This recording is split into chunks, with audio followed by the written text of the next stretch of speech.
Our favourite time of the week to talk to our favourite person in the world, Megyn Kelly. How are you? Hi, how are you? Really good, really good. Now, according to the news and the establishment, the sky is falling. Trump's destroying the economy, ending his own presidency. But then you have a look at an opinion poll released today and it shows his approval is going up. It's like, I'm so over this game.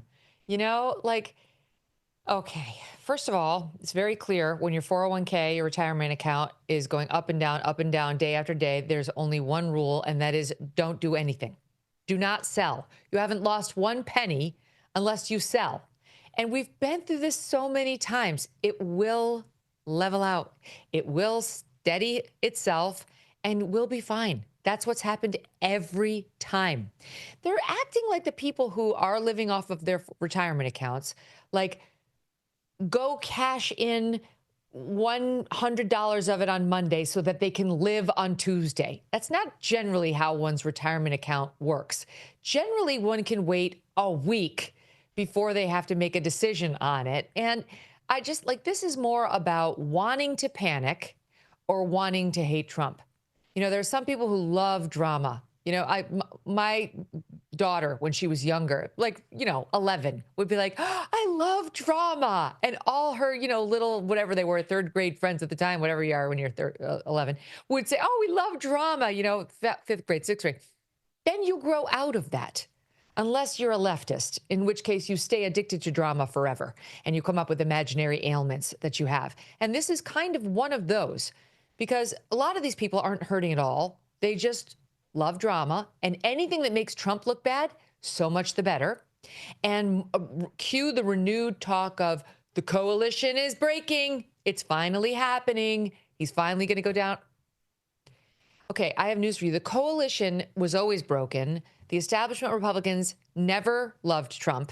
They were brought into the Trump fold kicking and screaming, where they remain. I mean, you read some of these right-wing publications that don't like Trump, and you'd think you were reading the Huffington Post these days, even before the whole tariff story. So they're loving it. It's like, we told you he was bad. He's wrong. He was the wrong choice. You didn't listen, and now we're stuck with this guy. It's like, okay, so those of us who supported Trump and understood Trump and who aren't really all that ideological, like, well, I am a free trader and therefore I cannot support a tariff. Some of us are like, I don't know. What's the tariff going to do? Okay, can we give it? So we're not outraged. And I think Trump's base, which is that bottom half, those are the I could take out a gun and shoot somebody on Fifth Avenue and they wouldn't leave me voters of Trump's, that this is who this whole thing is for.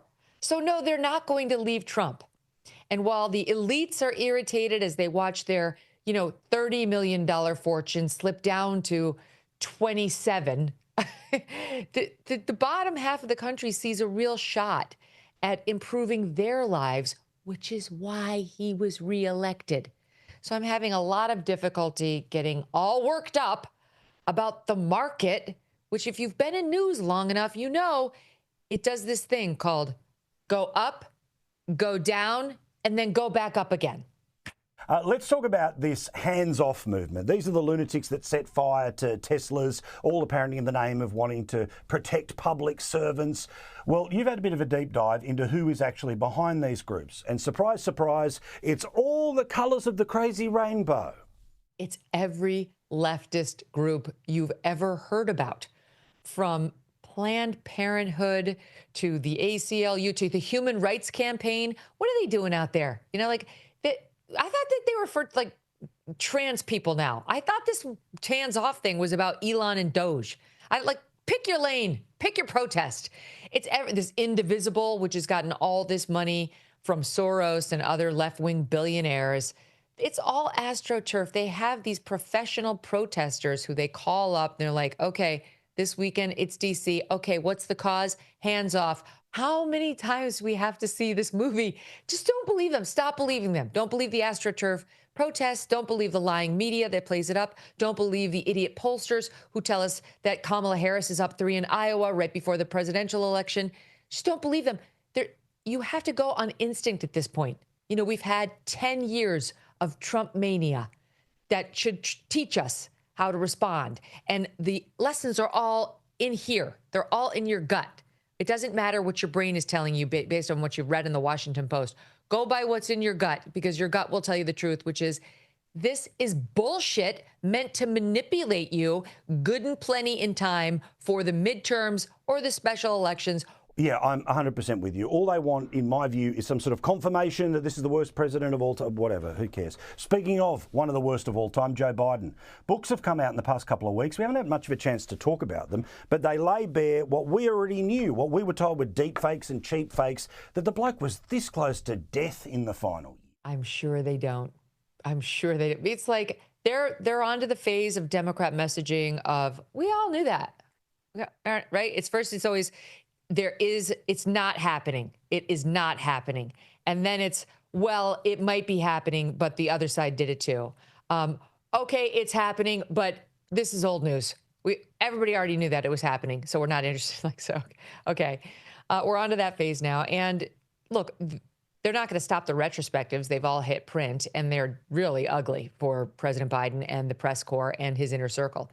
And now his inner circle's running like rats off the ship to whatever media huckster will take them to say, oh, I knew, I was really concerned behind the scenes. Like, okay, how does that help you? I mean, I have more respect for the woman who was on CNN the other night, who was on Team Biden in the White House saying, or in the campaign saying, I didn't know. I wish I'd known. I kind of believed them when they said he was fine. I didn't spend that much time with him. Okay, that's probably closer to like what's real. So no one's going to be able to save themselves. Like, they lost the presidency because of this nonsense. They actually might have had a shot had they had an early primary and elected a strong Democrat. But look, I'm not surprised that the ladies of The View don't care. You know, they're very busy over there looking for an extra IQ point so they can get into the triple digits. They don't have time to read books, Paul. All the best to you, Megyn. We'll see you again next week.